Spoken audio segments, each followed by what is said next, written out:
지난해 여름 실종자 수색 도중 숨진 해병대 최상병의 직속 상관이었던 해병대 포7 대대장 이모 중령이 정신병동에 입원하기로 한 것으로 알려졌습니다. 이중령은 법률 대리인을 통해 낸 입장문에서 대대장으로서 최 해병의 장례식도 보지 못한 채 5개월여 부대와 분리돼 출퇴근만 하고 있다며 고립된 생활을 하다 보니 죽으려고 하다가 정신과 치료를 통해 버티고 있었다고 밝혔습니다. 이어 정신과 치료를 통해 버티고 있던 와중에 자살하고 싶은 생각이 너무 들어 입원을 하게 됐다며 이겨내보려 했지만 더 이상 숨겨지지 않았다고 호소했습니다. 이중령은 고립된 생활을 이어가고 있다며 중령급 간부들을 모아 소집 교육을 할 때도 부르지 않고 아무도 관심을 주지 않았다. 조직으로부터 이렇게 내팽개쳐지는구나 하는 생각에 정말 죽고 싶었다고 말하기도 했습니다. 그러면서 최상병 장례 기간 중에도 눈물 흘릴 자격도 없다 등의 말을 듣고 하루도 눈물 흘리지 않은 날이 없었다며 저만 보면 수군대는 것 같아서 아는 사람을 볼 때면 피해 다니기 일쑤였다고 밝혔습니다. 이중령은 또 다시 한번 최 해병 부모님께 사죄 말씀을 드린다며 제가 조금만 더 확인했더라면 막을 수도 있었는데 죄송하다. 지휘관으로서 제가 받아야 할 책임을 회피하지 않겠다고 덧붙였습니다. 이중령은 최상병 순직 사건과 관련해 지난해 8월부터 업무상 과실치사 등의 혐의로 경찰 조사를 받고 있고 보직에서도 해임된 인물인데 당시 수중수색이 포함된 작전을 임성근 전 사단장이 지시했는지 문제를 두고 임 전 사단장과 진실공방도 벌이고 있습니다. 사고 전날인 작년 7월 18일 아침 수변으로 내려가 수색하란 지시에 최상병의 소속 포7 대대장이 너무 위험해 절대 안 된다고 선임인 포11 대대장에게 하소연합니다.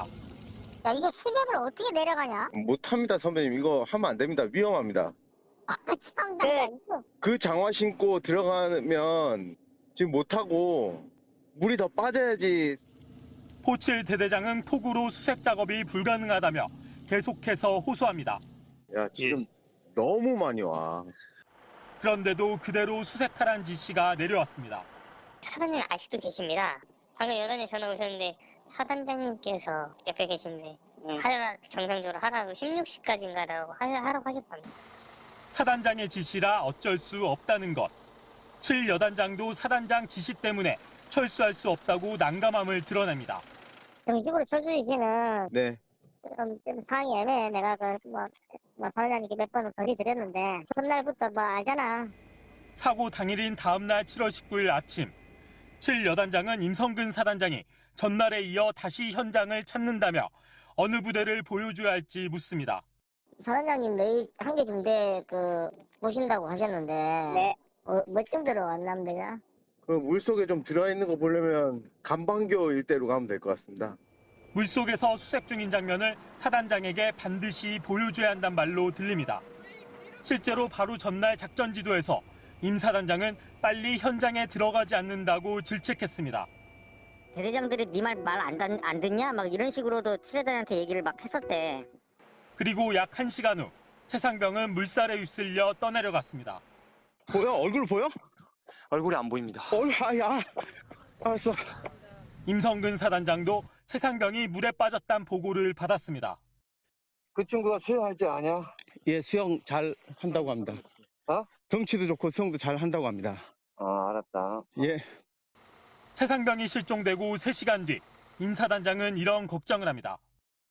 얘들 언론 이런 데 접촉이 돼서는 안 되는데 애들 관리가 돼야 되거든. 어떤 식으로 관리가 돼야 되겠냐? MBC 뉴스 이동현입니다. 총선 다음 날인 지난달 11일 임성근 전 사단장이 최상병의 소속 포7 대대장 이모 중령에게 보낸 문자입니다. 작전 수행 중 안전사고와 관련한 법조인들의 의견이니 참고하라는 내용입니다. 하루 뒤엔 카카오톡으로 또 다른 글을 전달합니다. 이 글은 포7 대대장에게 형사 책임을 묻기 어려울 수 있다며 최상병을 직접 지휘한 현장 장교, 부사관의 미흡함이 사고의 핵심 원인이라고 결론 짓습니다. 이중령이나 임성근 사단장 본인에겐 책임이 없고 하사, 중사, 소위 정도의 현장 최말단 간부들에게 책임이 있다는 논리입니다. 작전 활동 중 발생한 군인 사망에 대한 지휘관의 형사 책임, 포7 대대장의 형사 책임 검토 참고 자료 등의 인터넷 카페 글의 링크도 줄줄이 보냅니다. 포7 대대장 이모 중령 측은 임 전 사단장이 무죄 주장을 뒷받침할 진술이나 증거를 확보해 증거를 인멸하려 한다고 비판했습니다. 어떻게 이런 일이 가능할까? 임 전 사단장은 지금 소장 신분으로 육사 화랑대 연구소에서 정책 연수 중입니다. 연구과제는 작전 통제권과 그 행사 절차, 지휘권의 범위에 관한 사항. 그는 정책 연수하면서 인터넷 자료를 많이 검색했다는 문자도 보냈습니다. 임 전 사단장이 소장 월급을 받으며 정책 연수를 통해 자신을 방어할 법적 논리를 개발하고 있다는 비판이 나옵니다. 본인이 명령을 내렸으면 그에 대한 책임감을 갖고 수사에 좀 적극적으로 임해주면 좋겠다고 말씀드리고 싶습니다. 그의 또 다른 정책 연구 과제는 시민단체 및 언론의 왜곡 보도 또는 잘못된 정보 제공으로 군 지휘권 붕괴 위험에 대한 대처 방안. 그는 기자들에게 이메일을 보내 언론인들과 시민단체 대표자들에게 법적 조치 전 스스로 시정할 기회를 제공했단 말로 대대적인 소송전을 예고했습니다. 임 전 사단장은 왜 포칠 대대장에게 문자 메시지를 보냈는지, 정책 연수를 자신을 방어하는 데 활용하는 건 아닌지 묻는 MBC 취재진의 문자 메시지에 답하지 않았습니다. MBC 뉴스 이덕현입니다.